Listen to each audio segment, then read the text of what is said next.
سب سے بڑے عدل کرنے والے۔ اب سنیے، آپ کو بھی بڑا لطف آئے گا اس واقعے سے۔ ایک مرتبہ رسول اللہ صلی اللہ علیہ وسلم تشریف فرما تھے، صحابہ کرام کی مجلس لگی ہوئی، حضور جان عالم صلی اللہ علیہ وسلم نے حضرت بلال حبشی کو اذان دینے کا حکم دیا۔ انصار و مہاجرین مسجد میں جمع ہو گئے، آپ علیہ الصلوۃ والسلام نے انہیں نماز پڑھائی، پھر ممبر پہ جلوہ فرما ہوئے اور اللہ کریم کی حمد و ثنا کے بعد ایک ایسا خطبہ دیا جس سے دل کانپ اٹھے اور آنکھوں سے اشک رواں ہو گئے۔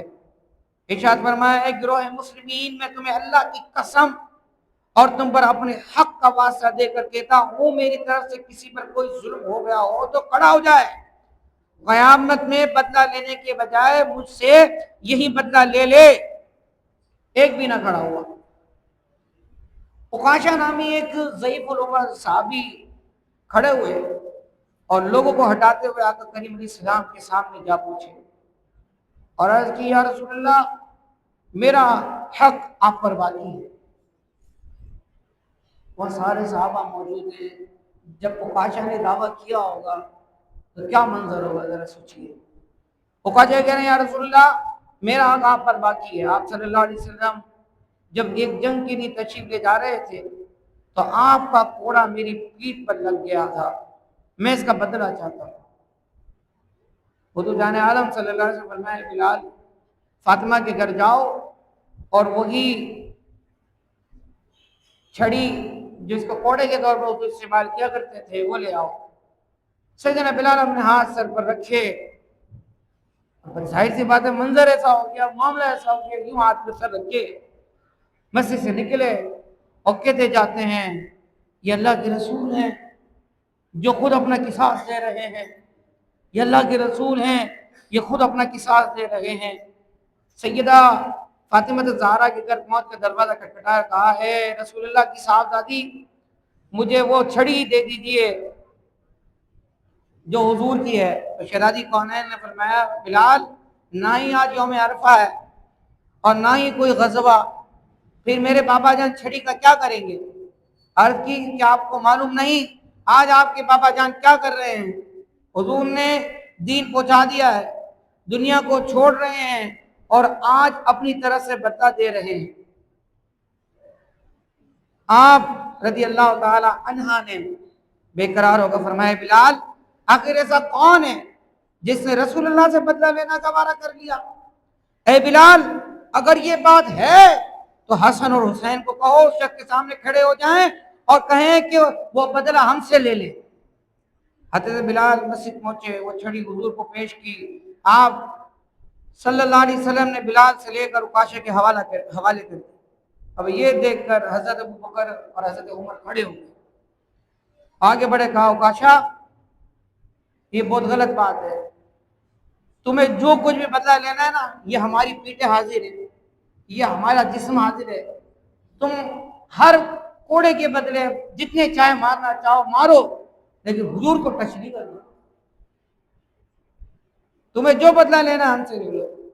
پیارے آقا علیہ الصلوۃ والسلام نے ارشاد فرمایا، ابوبکر ہٹ جاؤ، عمر تم بھی ہٹ جاؤ، یقین اللہ پاک تم دونوں کے مقام و مرتبے کو خوب جانتا ہے۔ اتنے میں مولا کائنات علی المرتضیٰ شیر خدا کرم اللہ تعالیٰ وجہ کریم کھڑے ہوئے اور کہنے لگے، ایک عکاشہ، میرے سامنے میری زندگی میں تم کریم آقا علیہ السلام کو یہ چھڑی مارو، مجھے ہرگز برداشت نہیں، یہ رہی میری پیٹھ، یہ رہا میرا پیٹ، اپنے ہاتھ سے مجھے 100 کوڑے مار لو، 100 کوڑے مار لو، مجھ سے انتقام لے لو، لیکن حضور سے بدلہ نہ لے۔ حضور اکرم نے فرمایا، علی اپنی جگہ بیٹھ جاؤ، بے شک اللہ کریم تمہارے مرتبے اور نیت کو خوب جانتا ہے۔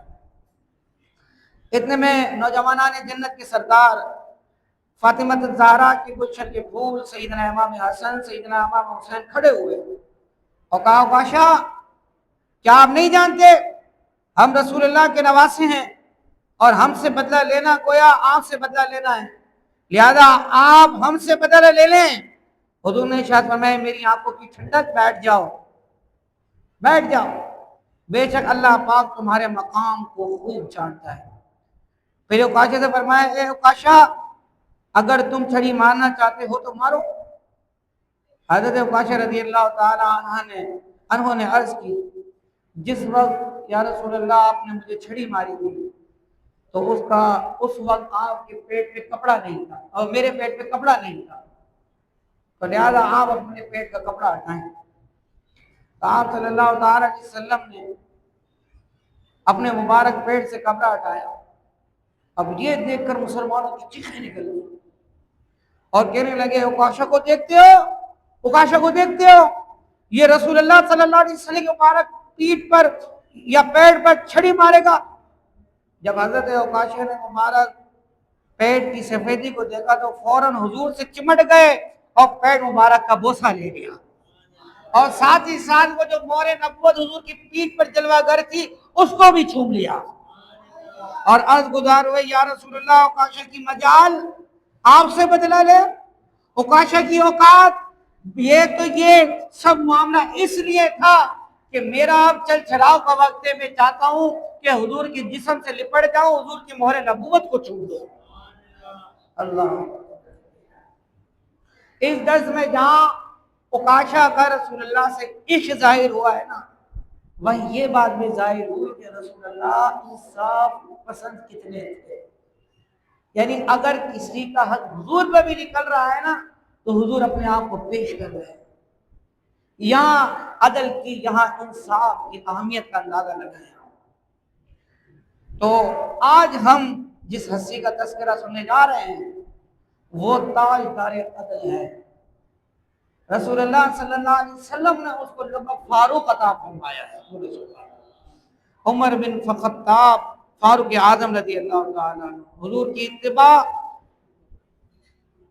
اور حضور کی سنت پر عمل کرتے ہوئے انہوں نے سلطنت میں اس طرح عدل رائج فرمایا کہ ہر چھوٹا بڑا امیر غریب آپ کو اپنی جان و مال آل و اولاد سب کا محافظ سمجھنے پر مجبور ہو گیا۔ عدل انصاف کی بات ہو تو اپنے عملی کردار کی وجہ سے منفرد و ممتاز نظر آتے ہیں۔ آپ کے دور خلافت میں 1056 شہر ماں قصبات و دیہات فتح ہوئے۔ 1056 شہر کس کے دور میں؟ فاروق اعظم کے دور میں فتح ہوئے۔ روم، ایران، جی روم اور ایران پتہ ہے آپ کو سپر پاور جو اس وقت، تو حضرت فاروق اعظم کے دور میں روم اور جو ہے ایران کی سلطنتوں کو رون دیا گیا اور وہاں اسلام کا پرچم لہرایا گیا۔ جناب والا 4000 مساجد تعمیر ہوئی۔ 10 سال 6 ماہ 4 دن کے دور خلافت میں 22,51,030 مربع میل پر اسلام کا پرچم لہرانے لگا، جس میں شام، مصر، عراق، خوزستان، ایران، آرمینیا، آذربائیجان، کرمان، خراسان، مکران شامل تھے۔ آپ اپنے پرائے کمزور طاقتور میں فرق نہیں کرتے، یہاں تک کہ اپنے متعین کردہ گورنرز اور اپنے بیٹے کے لیے بھی انصاف کا مظاہرہ اسی طرح کرتے ہیں جس طرح کسی عام آدمی با عدل انصاف کا اطلاق کرتے ہیں۔ یہی وہ صفات ہیں جو آپ کی فتوحات کے پس پردہ کار فرما نظر آتی ہیں۔